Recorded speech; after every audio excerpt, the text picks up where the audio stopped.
Heart rate variability. What is it? Heart rate variability is a number that we can assign to identify stress. It literally is the difference in your heart rate, how varying your heart rate is.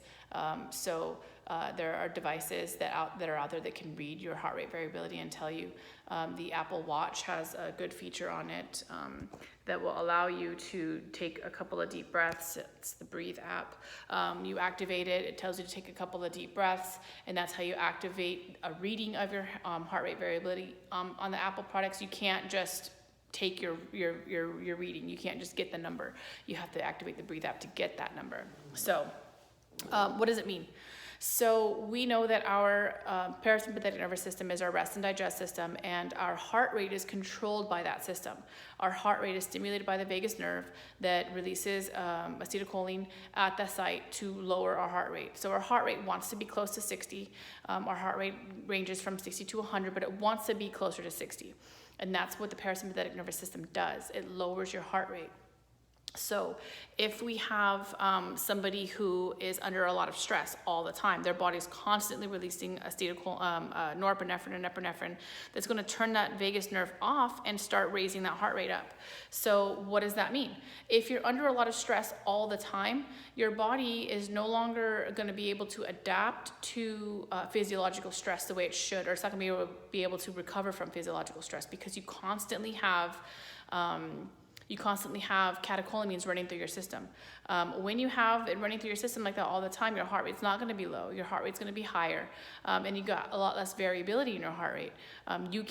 You will not be able to slow your heart rate down just by taking a couple of deep breaths. Or if you do, it's not that big of a response. And so what happens when you take deep breaths is you activate your parasympathetic nervous system by changing the interthoracic pressure in your chest.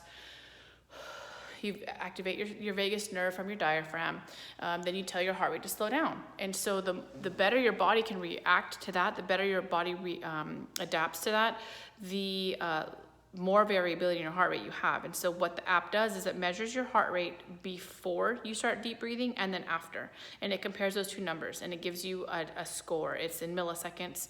And so today mine was 104. 104 is extremely high for me. I never in the hundreds. So that makes me really happy because what I'm doing is working. I've been doing a lot of yoga, I've been doing a lot of stretching, I've been doing a lot of swimming. And so those are really low impact exercises that I do after I do a really, really hard workout. So what does this mean? So if you have the ability to check a heart rate variability, what it's telling you is how your body's responding to the physiological and psychological stress the day prior. So if you know what I'm talking about and you want to try to check an HVR and you want to use HRV and you want to use this to your advantage, what you do is first thing in the morning, before you get out of bed, you activate the Breathe app on your watch. It'll tell you to take a couple of deep breaths. It's a minute's worth of deep breathing. And when you're done with that, open up your health app and it'll tell you your heart rate variability, HRV. So if your number is high, I don't know what high for you would be. High for me is anything above 50. So 104 today told me that I could work out, I could stress my body because it's gonna respond well. So if I have a high HRV, which for me it's gonna be on a Friday, a Saturday, or a Sunday when I have the highest HRV, because I've been able to relax, I've been able to de-stress for the past couple of days. So today, with me being 104, I knew that I could go for a really long run and my body would be able to physiologically adapt to that run and I wouldn't gas out halfway through. I wouldn't give up halfway through, and that means a lot to me, the not giving up part. So if my heart rate variability was really low, like on a Tuesday or a Wednesday or a Thursday for that matter, Thursday is always my worst day. I work 12-hour shifts on Mondays and Tuesdays. And so when I check my heart rate variability the next day, most of the time my heart rate variability is under 50. I've not physically recovered from the physiological and psychological stress I put myself under the past 2 days. On Wednesdays, I grade all of your papers and update your grades, and that is mentally stressful for me. So that's adding on psychological stress. And so I know that my worst day is going to be after a Wednesday when I grade all your papers. It's not your fault. It's not your fault. It's my fault. So I know that it's going to be the worst on those days. And so I know that on Thursday, if I'm going to try to work out, my heart rate variability is really slow or really low, like it was in the 30s on this past Thursday. I know that I cannot go for a run. If I try to run, even though I had planned to run that day, if I try to run that day, I'm gonna gas out. I'm not gonna have enough energy to get me through because my catecholamines just can't keep up. And I'm gonna feel defeated halfway through my run, and I'm gonna stop, and I'm just gonna feel like crap the rest of the day because I could not finish my workout. Or I had to give up on myself, and nobody wants to give up on themselves. So using it to your advantage. I am able to instead on Thursdays do some stretching. I go for a walk. I still walk. I go for a walk. I do some stretching. I do some yoga.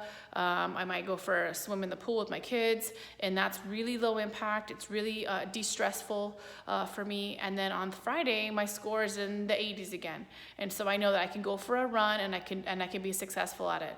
And the next day, it's even higher. So that means that my body's recovered from the run I was on. It had enough catecholamines to get me through, and it's responded well to that stress so that I can lift weights the next day. If my body did not handle that run well, I should not be lifting weights the next day. So what am I trying to say? First thing in the morning, the heart rate variability is only accurate first thing in the morning. So don't try to do it any other time of the day. First thing in the morning, activate it, get your number. That's gonna tell you how well your body's responded the day before. And then if your heart rate variability is low, don't do a very strenuous workout. Try to take it easy that day. Do some light stretching, do some yoga, meditate, whatever you gotta do to de-stress your life. And then if your heart rate variability is really good, then that means, hey, stress it, work it, max out, deadlift, do whatever you gotta do. So another thing that we, I guess, could discuss is general adaptation syndrome. And this is where our body kind of gets used to this high stress that we put it under all the time. And it says that we don't want to ever have to activate our general adaptation syndrome, but we do all the time because the physiological stress, but more than that, the psychological stress we put ourselves under constantly doesn't go away.